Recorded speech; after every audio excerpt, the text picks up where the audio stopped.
সকালবেলা উঠলাম, চিড়িয়াখানায় গেলাম। চিড়িয়াখানা বলতে আমরা বুঝি আমাদের সকলের প্রিয় আলিপুর চিড়িয়াখানা।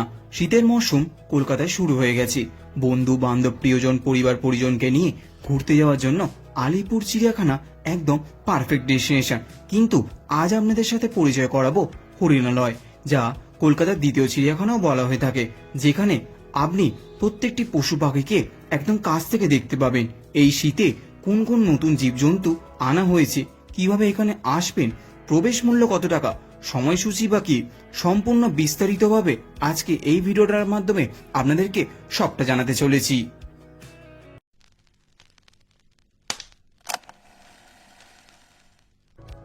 নমস্কার বন্ধুরা, আশা করি সকলে ভালো আছেন এবং সুস্থ আছেন। আর একটি নতুন ভিডিওতে আপনাদের সবাইকে জানাই স্বাগতম। আজকে আমি এসেছি ইকো পার্কের হরিণালয়তে, যেটা কলকাতার দ্বিতীয় চিড়িয়াখানাও কিন্তু বলা হয়ে থাকে। আজকে এখানকার সমস্ত তথ্য আপনাদের এই ভিডিওটার মাধ্যমে শেয়ার করব। নতুন প্রবেশ মূল্য কত টাকা, এখানে সপ্তাহে কোন কোন দিন খোলা থাকে এবং কোন দিন সপ্তাহে বন্ধ থাকে, এবং নতুন সময়সূচি কি, এবং এই শীতকালে নতুন কোন কোন জীবজন্তু এই হরিণালয়তে আনা হয়েছে, এই সমস্ত তথ্য এই ভিডিওটার মাধ্যমে আজকে আপনাদের মধ্যে সবটা শেয়ার করতে চলেছি। তাহলে চলুন আর বেশি কথা না বলে, আর বেশি দেরি না করে আজকে এই ভিডিওটি শুরু করা যাক। হরিণালয়তে আসতে হলে শিয়ালদা কিংবা হাওড়া থেকে চলে আসুন ইকো পার্ক। ইকো পার্কে 4 নম্বর গেট। তারপর সেখান থেকে টোটো করে চলে আসুন হরিণালয়, যা হাঁটা পথে ঠিক 5 মিনিট।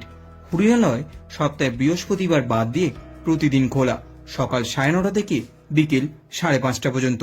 এখানকার প্রবেশ মূল্য জনপ্রতি 50 টাকা করে, তবে 5 বছর বয়স পর্যন্ত প্রবেশ মূল্য 20 টাকা করে।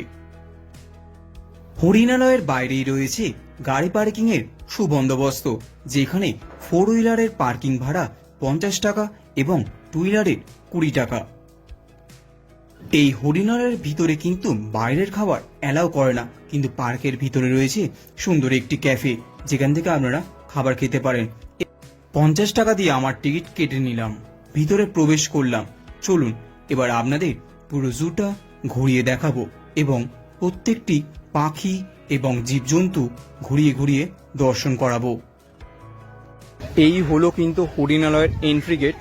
ফার্স্ট এই এন্ট্রি গেটের আমি এই রাস্তাটা দিয়ে বরাবর হাঁটবো। এই রাস্তায় যে আমি এখন হাঁটছি, এই রাস্তার বাম দিকে রয়েছে অ্যাভিয়ারি। চলুন আপনাদের একটু অ্যাভিয়ারি সেকশনটা এই হরিণালয়ে দেখানো যাক। হরিণালয়ের অ্যাভিয়ারি সেকশন পুরো জায়গার মধ্যে অন্যতম আকর্ষণ। এখানে দেশ বিদেশে বহু পাখি রাখা হয়েছে। খাঁচাগুলো বড়, ভিতরে গাছগাছালি, শাখা, ফুল ও ফলের গাছ লাগানো আছে, যাতে পাখিরা স্বাভাবিকভাবে পরিবেশে থাকতে পারে। দর্শনার্থীরা খুব কাছ থেকে রঙিন পাখিদের চলাফেরা, উড়ে বেড়ানো এবং ডাক শুনতে পারেন। জল পাখিদের জন্য আলাদা ওয়াটার বার্ড অ্যাভিয়ারিও আছে, যেখানে রাজহাঁস জাতীয় বিভিন্ন পাখি দেখা যায়। এখানে বেশ অনেক রকমের ম্যাকাও আছে, ব্লু অ্যান্ড ইয়েলো ম্যাকাও, স্ক্র্যাডলেক macaw, red and green macaw.